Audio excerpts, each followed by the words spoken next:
Thank you for joining me today. This week on my sewing journey, I've been working on a maple leaf quilt block.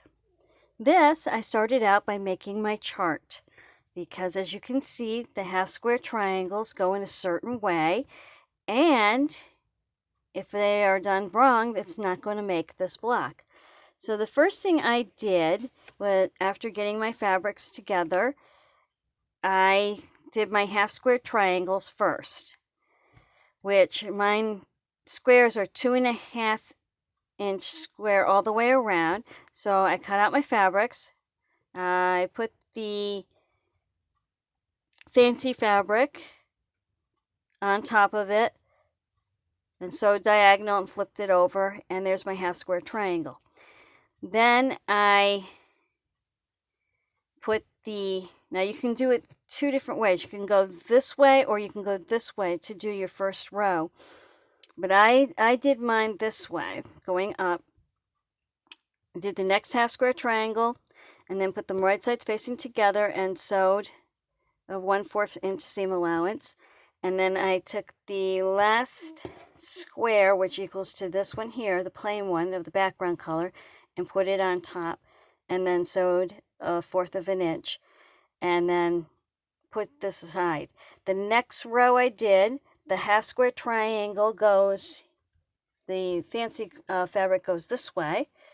So I did my half square triangle, and then I did 2 plain squares.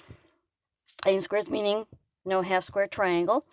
And I sewed them right sides facing together, pushed that one aside. The last row, the half square triangle, a plain one, and then this one here, I took a piece of scrap fabric and pinned it on there and sewed on both sides of it to make the stem.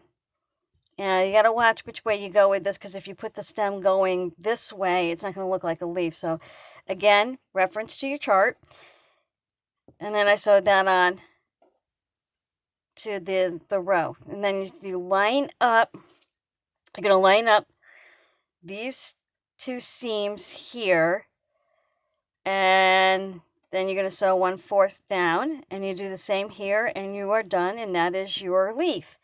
Now, you can do this many different styles. You can do this where the center 3 plain blocks are the same color, but the half square triangles are different. Or you can do a nice dramatic leaf where the background is all dark colored and the leaf is all the same color, and with a light green stem. I hope you like this idea. Thank you for joining me today. Thank you for liking. Thank you for subscribing, and happy sewing.